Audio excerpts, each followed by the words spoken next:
Leading up to the 1940s, everybody and their grandmother knew that a conflict was approaching. The worldwide economy was down the drain. The United States just experienced the worst economic depression in its history. Germany, who just amassed an immeasurable amount of debt from the First World War, had a currency that was used as building blocks for children. And the battleground of Europe was still recovering from the war. In order to recover from its dismal economic situation, Germany rallied behind the fascist dictator Adolf Hitler, who set in motion a violent campaign to take over all of Europe.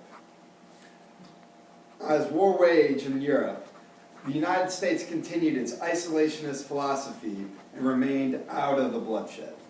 However, on December 7, 1941, Japan quickly and decisively bombed the harbor of Pearl Harbor in Hawaii.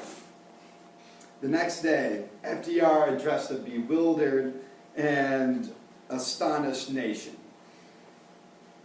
FDR had the task of installing hope into a shocked nation. Much like a basketball coach has the task of installing hope into a team whose star player was just injured by the other team and taken out of the game. FDR had to put a sense of righteousness and justice into the actions of Americans. He had to seem calm yet confident to instill the actuality of citizen soldiers who as a nation had to work together to defend America on the home front. Through FDR's speech skill for being transparent, reassuring, and inclusive, he created an effective speech that united Americans in a righteous and dignified cause, motivated through us. FDR unites citizens and government through the Pearl Harbor speech by appearing transparent, establishing identification using pronouns, and reassuring the audience in order to gain support for the declaration of war. In his speech, FDR is extremely transparent with the American nation about what is going on in Japan and what happened at Pearl Harbor and exactly how the U.S. was deceived. His transparency is effective because of his role as an expert.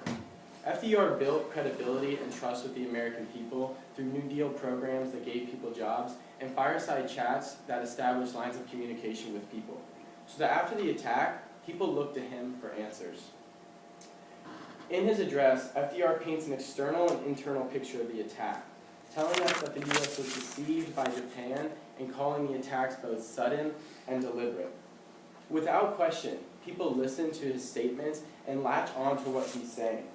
Andrew Dugan, a speech analyst, says that one of two main points of FDR's speech was to rally the American people to support the war. Well, FDR's transparency in this case translates into honesty in the minds of the U.S. people, and people were wounded by that truth, and it stirred in them a desire for revenge. Soon, FDR's address also turns into a story. In this story, Japan becomes the antagonist with a vicious mission to destroy the world. The U.S., in this case, is the victim. FDR goes further in his story to look at a world perspective, saying that other places besides the U.S. were attacked, including Hong Kong, Guam, Midway, Wake, and Philippine Islands. The story becomes one of treachery and aggression. The Schlager Group, a history journal, says even now that FDR's speech never offered a personal opinion and solemnly details the facts of the events.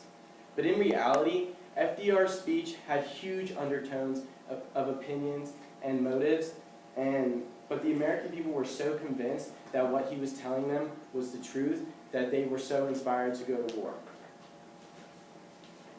After giving a transparent picture of what's going on in the U.S., FDR establishes rhetorical identification using first-person plural